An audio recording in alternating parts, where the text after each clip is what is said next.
légère ou bien sans valeur, quoi, dont elle est désespérée et tout. Et pourtant, c'est pas le cas. Puisque l'amour, je ne pense pas, elles, les femmes, comme on dit, hein, elles n'ont pas, les filles, non, les sœurs n'ont pas un cœur différent au nôtre. Donc, ce qui veut dire que c'est le même amour qui bouillonne dans le cœur. Donc, c'est normal qu'une fille puisse se lever et puis elle vient m'exposer ses sentiments. Hello les authentiques, j'espère que vous allez bien parce que nous, on va super bien. Alors, bienvenue dans le podcast Jeunesse authentique et équilibrée où nous allons aborder encore le thème sur les relations.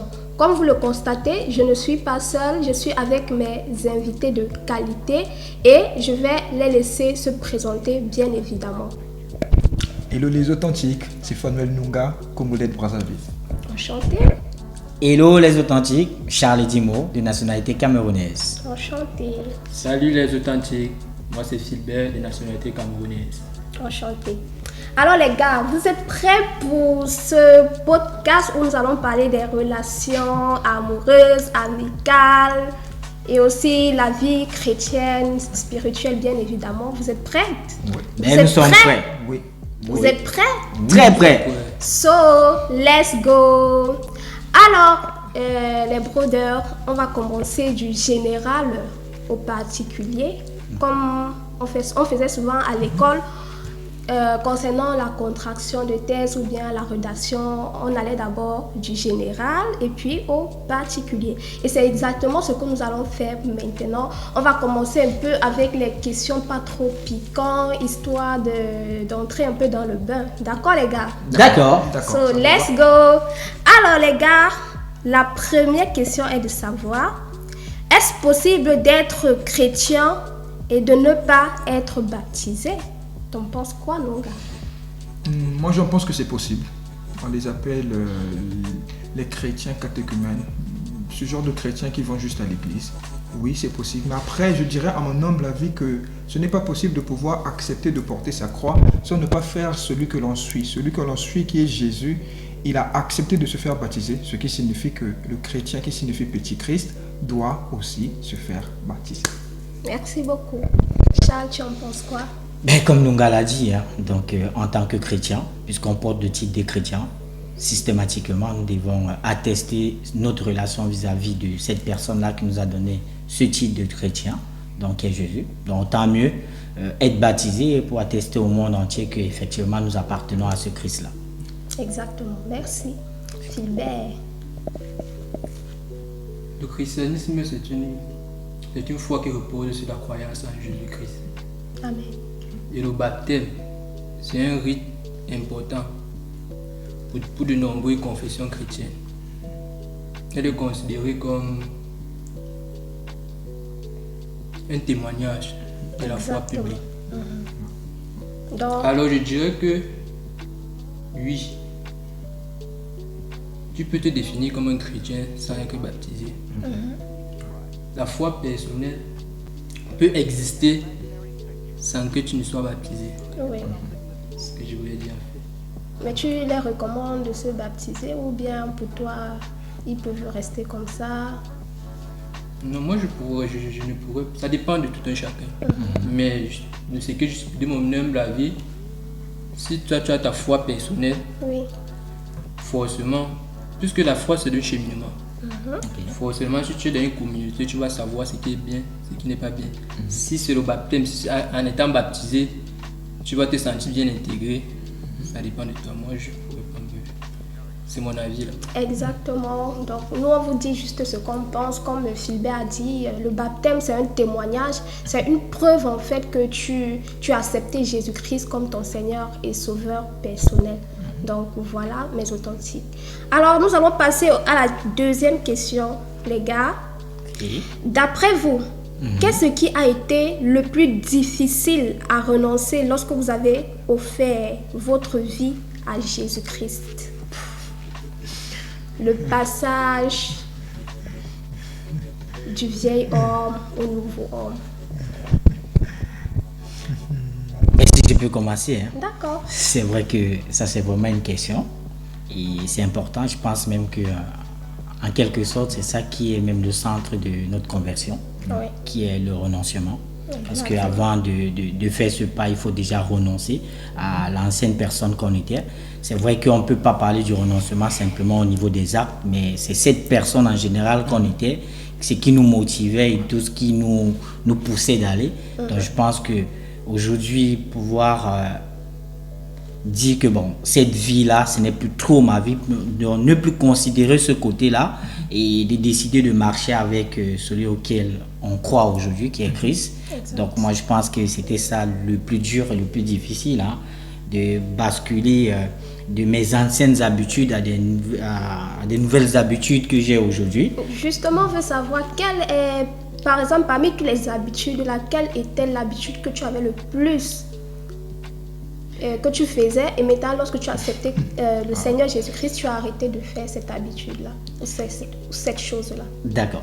Donc là, c'est vrai que c'est quelque chose, mais quand on dit, hein, puisque quand on parle de changer d'habitude, c'est un chemin, donc il n'y a pas quelque chose qui s'arrête du jour au lendemain. Donc ce qui veut dire que je suis dans une voie, oui, ou dans un chemin où je m'améliore de jour en jour, mais dire que j'ai totalement abandonné. C'est vrai qu'il y a beaucoup, moi je peux dire en général tout. Le mensonge, les boîtes de nuit. Au fait, je faisais tellement de choses auparavant qu'aujourd'hui, même quand il m'arrive peut-être d'y faire, mais je ne mets plus de l'amour en ça, puisqu'avant je mettais trop d'amour, mais aujourd'hui je le fais et après même je culpabilise, donc je me sens mal quand je me retrouve dans ces lieux-là en général.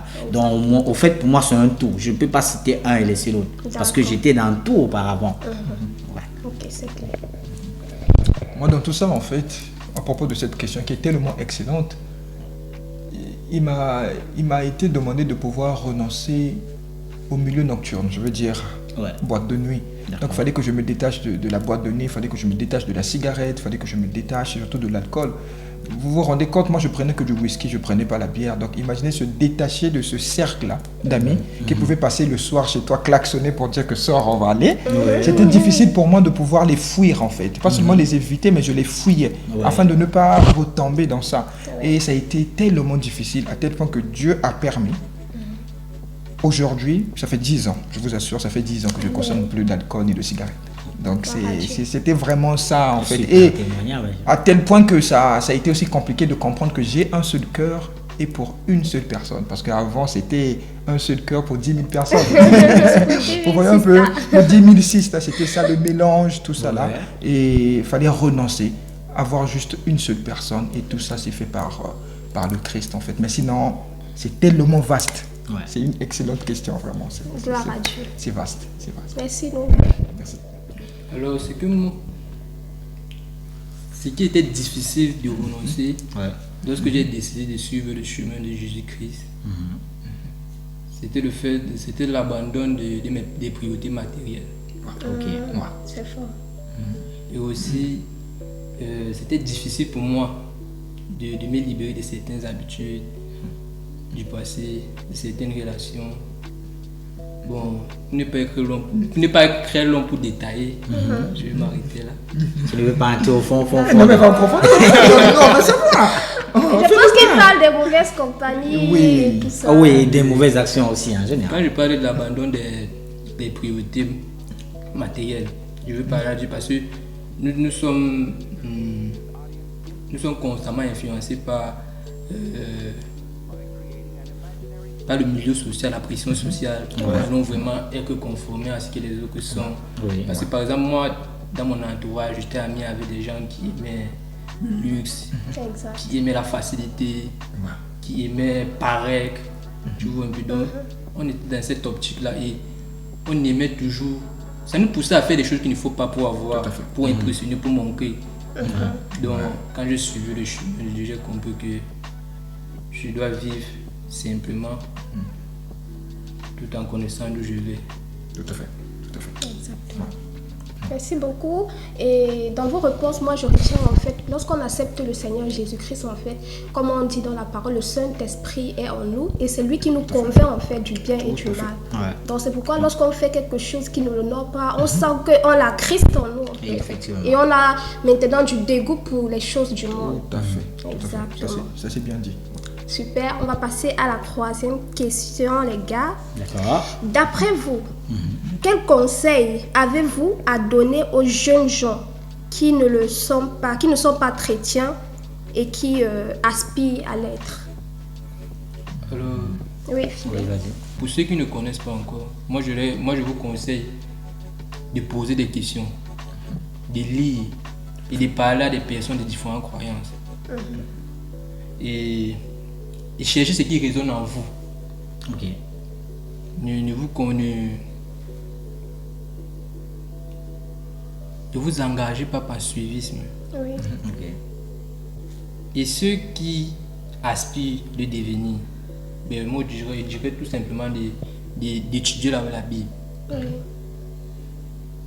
de trouver une communauté où vous vous sentez bien, c'est très important, Ouais, tout à fait. et de parler aux leaders spirituels.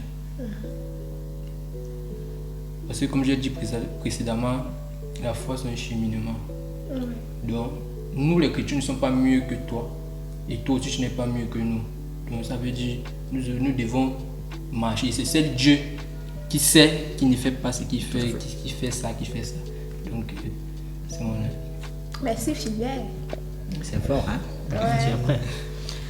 Mais pour moi, si je dois dire quelque chose à toi qui m'écoutes, à toute cette jeunesse et à nous-mêmes aussi, hein, parce que Exactement. c'est pas toujours pour autant dit que nous sommes totalement épargnés. Donc, parce que pour ceux qui sont déjà aussi, il y a aussi ce côté-là où il faut garder cette foi-là pour arriver jusqu'au bout, comme Paul pourrait dire que j'ai couru et j'ai fini la course. Donc, je pourrais aussi dire que pour tous ceux-là qui nous écoutent et qui vraiment veulent donner leur vie, comme Philbert a dit, hein, essayer de chercher. Essayer de chercher. Puisque le Seigneur est celui-là qui se laisse trouver par ceux qui le cherchent. Lui-même, il le dit dans sa parole. Donc, ce qui veut dire qu'il faut qu'on essaye de faire un pas de foi. Le pas de foi, c'est avoir cette volonté de chercher.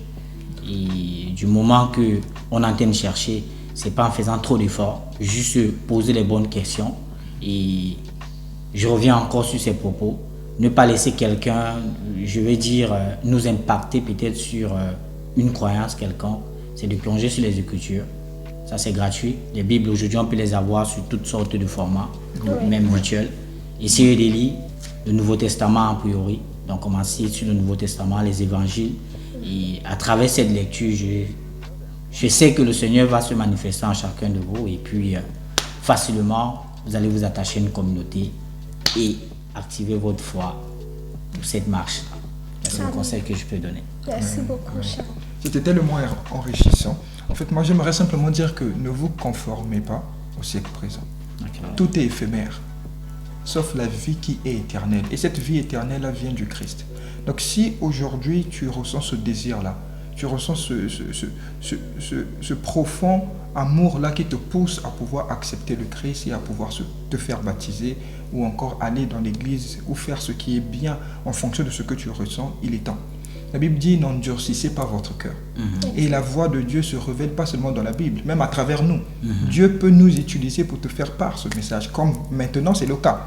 Dieu peut utiliser une exhortation, Dieu peut utiliser qui que ce soit, mon frère ici présent, ma soeur, pour pouvoir te faire parvenir ce message. Alors si tu es à l'écoute de ce message, sois-en sûr que le Seigneur aimerait, pas qu'il soit simplement ton Seigneur et ton Sauveur, mais qu'il soit maître de ta vie. Alors pour cela, accepte-le. Passe par les eaux du baptême qui signifie la mort à la vie, cette renaissance-là.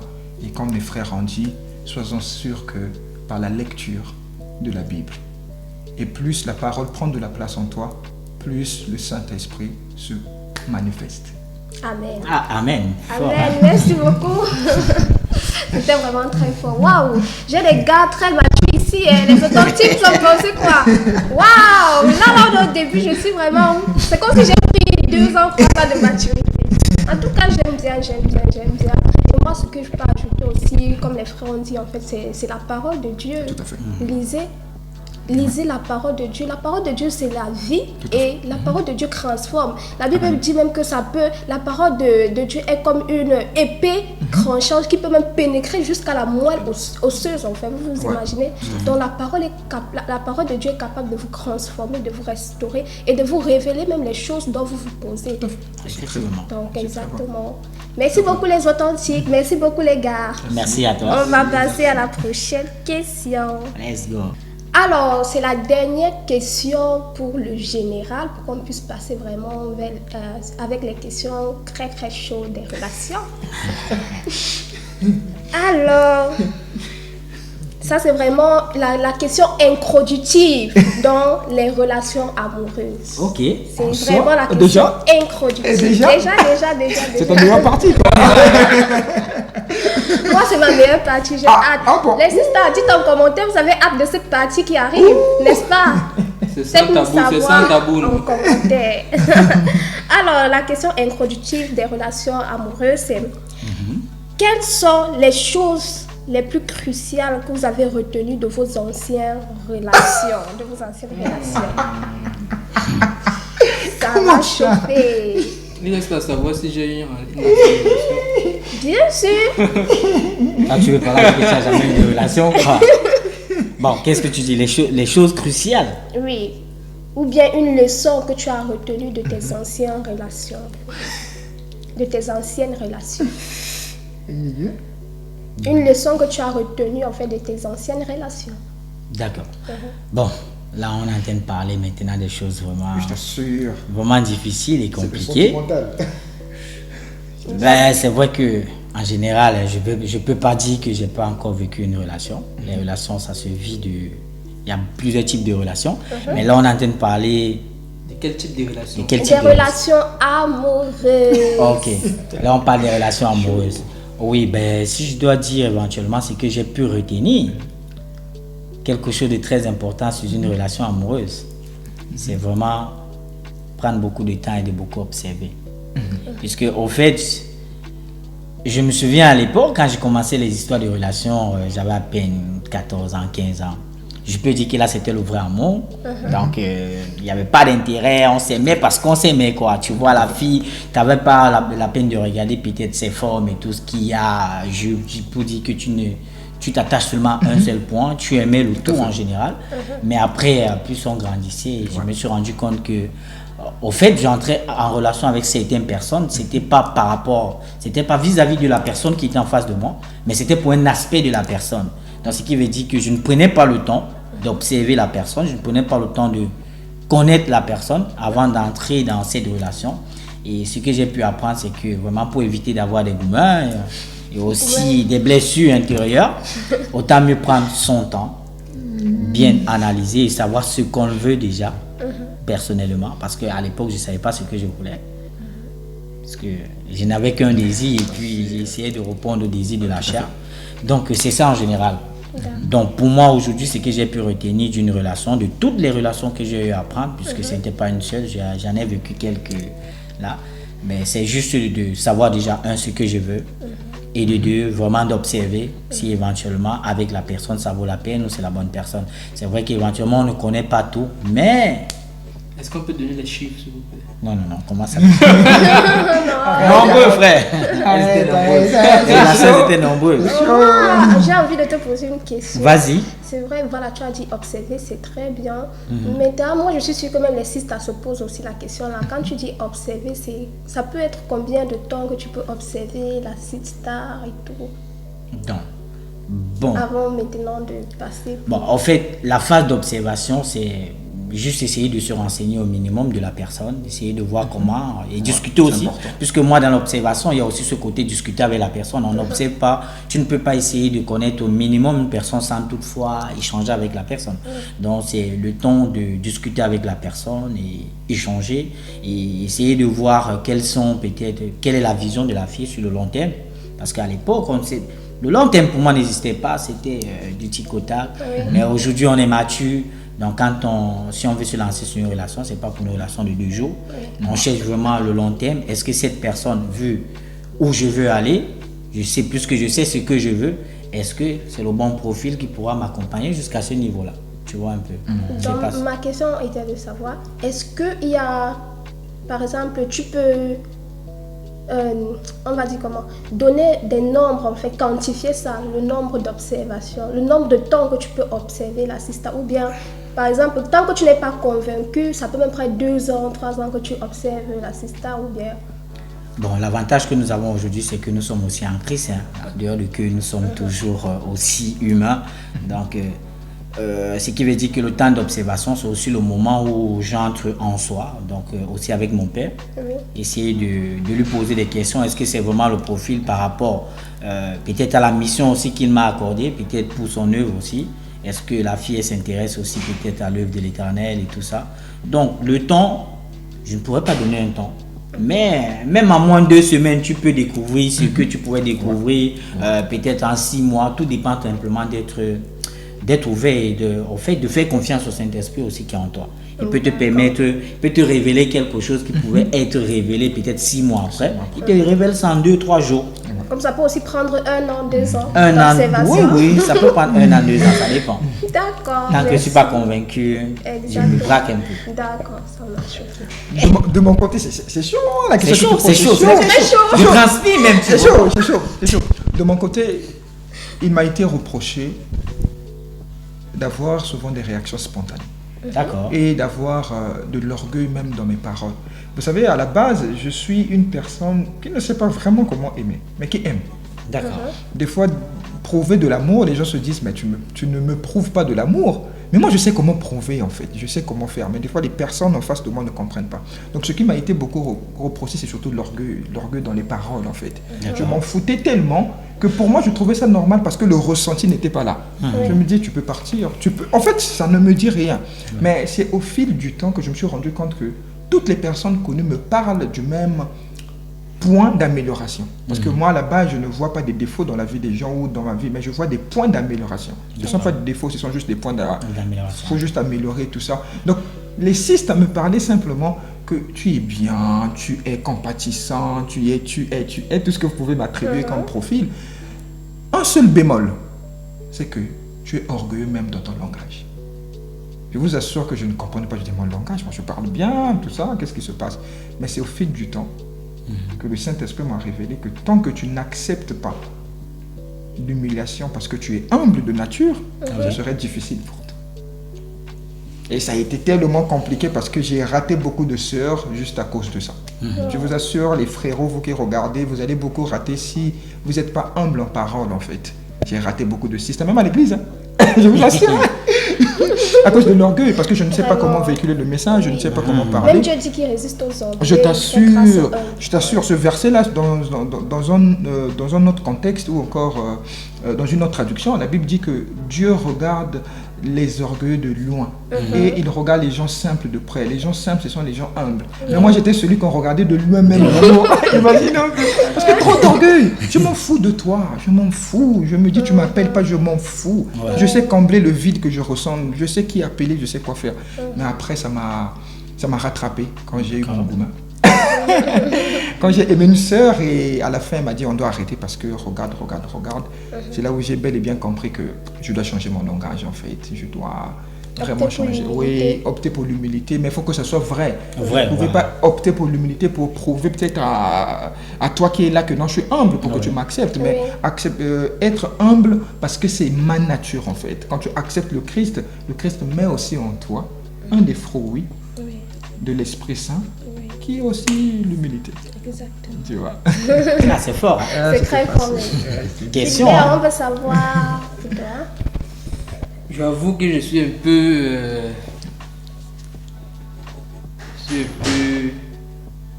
Je sais pas vraiment quoi dire sur cette question. Mais en tant qu'étudiant, je veux parler à mes collègues. Moi, en tant que jeune étudiant, en tant que jeune qui se cherche, en tant que débrouillard, en tant que jeune garçon qui dépend encore, c'est que moi j'ai retenu, moi on n'appelle même pas d'abord sa relation. On appelle ça les jeux. Les jeux, d'accord. Les jeux. D'accord. D'accord. Ah, pour toi, à ton niveau, c'est encore les jeux. Moi je pense, oui, pour moi, à mon niveau, ce sont les jeux. Ouais. Parce que vois qu'un jeune qui te chasse, qui te bat, Étudiant. qui est étudiant, qui dépend des parents, Ouais. qu'on sent que toi c'est des objectifs positifs. Ouais. On sent que toi, sur ton avenir, Ouais. c'est ce que tu veux être. Parce que en réalité, c'est que si tu aimes ici, tu as réussi, tu ne te concentres pas pour réussir. Demain va te laisser pour aller chez celui qui a réussi. Même si tu es comment. Tu vois un peu. Donc, ça dépend. Bon, il y a aussi des cas exceptionnels. Ouais. Tu peux avoir une fille qui a vu, qui aime ta vision, qui te plaît, qui veut avancer avec toi, qui veut cheminer avec toi. Oui. Mais tout en restant focus. Tout à fait. Donc moi, ce que j'ai retenu des relations antérieures, c'était le jeu. Donc maintenant, c'est une autre optique que j'ai. Tout à fait. Ouais. Je laisse le créole me guider maintenant sur le débat. Sur quelque chose. C'est l'essentiel. C'est vrai. Waouh! J'ai des gars matures ici, hein. Franchement, ce sont des pépites, les sisters. Vous en pensez quoi? Des pépites? Alors les gars, on va rentrer vraiment dans le précis. J'ai dit du général au particulier. Maintenant, on est au particulier, c'est-à-dire vraiment des questions fort, très chaud là. D'accord, J'espère let's go. qu'on aura les mots. Hein. Bien sûr. Ah ouais. Alors, la prochaine question. Est-ce mauvais qu'une sœur vous révèle ses sentiments et vienne vous demander d'être en relation avec elle? Je vois qu'il a plus de motivation là, vas-y. Non, pas du tout. Si, Non, elle je n'avait pas- sais que je réponds. Ok, Oui, vas-y. Tu dis, est-ce que c'est mauvais qu'une soeur vienne exprimer ses sentiments à un frère? Oui, C'est ça qui dit exactement. que c'est pas mauvais, pas du tout. Au contraire, exprimer ses sentiments et ses désirs à quelqu'un, c'est une partie normale et c'est même saine. Tu vois un peu. Mais après, ça dépend de la manière que la demande est faite. Ok. Ouais. Et comment quelle réponse tu as eu à ta demande. Oui. Tu vois un peu. Donc, mais il est important de respecter le sentiment Ok. de la personne qui vient vers toi, qu'il soit réciproque ou pas. Ouais. Donc, ça c'est mon avis. D'accord, merci Philbert. C'est bien que la sœur puisse me faire état de ses sentiments. Mais après, vous savez, derrière chaque sentiment se cache un type d'amour. Et je dois découvrir quel type d'amour qui se cache derrière les sentiments dont elle me fait part. Après, une question peut-être anormale peut surgir dans ma tête, c'est la question de savoir si elle le fait avec moi, pourrait-elle pas le faire avec un autre? Cette question peut aussi rester dans un coin de ma tête. Et si elle me fait part de ses sentiments et elle me propose qu'on ait une relation, je dois simplement savoir quel type de relation que nous aurons. Parce que le type de relation que nous aurons va déterminer le type d'amour qu'elle a pour moi. Si c'est une relation juste free comme ça, on se voit juste free où elle me présente parce que je suis mignon ou bien je suis son critère ou je suis la réponse à ses prières, je dois vraiment savoir. Parce que le grand type d'amour, c'est l'amour décisif. Oui. L'amour où je décide à vie, c'est cette personne-là, c'est à vie. Maintenant, si c'est de l'attirance parce que je suis beau gosse, parce que c'est juste l'attirance, hein, ces sentiments, oui, mais derrière, c'est juste un amour comblé par l'attirance. Si c'est parce que je possède du matériel, ça, elle est matérialiste, elle veut juste choper un peu mon matériel. Je dois vraiment savoir quel type, en fait. Après, j'aurai toujours cette question-là au coin dans ma tête. Je vais me dire, mais peut-être que le jour qu'elle verra peut-être plus que moi. Mais après, ce que je ferai, c'est de pouvoir accepter, comme tu as su le dire, pouvoir accepter ses sentiments, me faire part, je lui dis, ok, j'ai compris, laisse-moi le temps aussi, en fait. Et le temps dont je vais prendre, je vais peut-être me revoir, le pourquoi moi, me poser cette question, et après soumettre mes questions à mon ami qui est intime, là. Hein, le Saint-Esprit, lui dire, est-ce que c'est vraiment elle? Parce qu'elle peut s'embrouiller, en fait. Des fois, elle a mal vu. On lui a montré, moi, mon visage, mais des fois, c'est mon frère qui est là. Parce qu'elle n'a pas de maturité, elle se dit que réellement, c'est moi. Dieu parle tantôt d'une manière, tantôt d'une autre. Donc, je dois vraiment savoir. Mais sinon, c'est bien, faites-le. Ok. Ben moi aussi, je vais essayer de répondre. Hein. Mais déjà, la question, pour moi, je pense que c'est pas interdit d'exprimer un sentiment envers une personne. Donc pour moi, je peux déjà répondre à la première question, oui. C'est possible qu'une sœur puisse venir me voir et elle m'exprime ce sentiment-là, puisque même la Bible ne l'interdit pas, déjà dans un premier temps. Et comme ils ont dit, parce que ce ne sont que leurs mots que je vais transformer d'une autre manière selon ma compréhension. Je pense que déjà il faut respecter l'amour de ton prochain. Donc si elle vient déjà m'exprimer cet amour, c'est pas pour autant dire que je vais essayer de me moquer, parce qu'au fait nous sommes dans une société aujourd'hui que quand une fille fait un pas, elle vient vers toi, après toi, au fait on sait qu'à la base, puisque la société nous dit que ce sont les hommes qui doivent aller vers les filles. Et quand c'est le contraire, donc c'est comme si on va la trouver un peu pour une fille peut-être qui est légère. Oui, légère ou bien sans valeur, quoi, dont elle est désespérée et tout. Et pourtant, c'est pas le cas. Puisque l'amour, je ne pense pas, les femmes, comme on dit, elles n'ont pas, les filles, les sœurs n'ont pas un cœur différent au nôtre. Donc, ce qui veut dire que c'est le même amour qui bouillonne dans le cœur. Donc, c'est normal qu'une fille puisse se lever et puis elle vient m'exposer ses sentiments.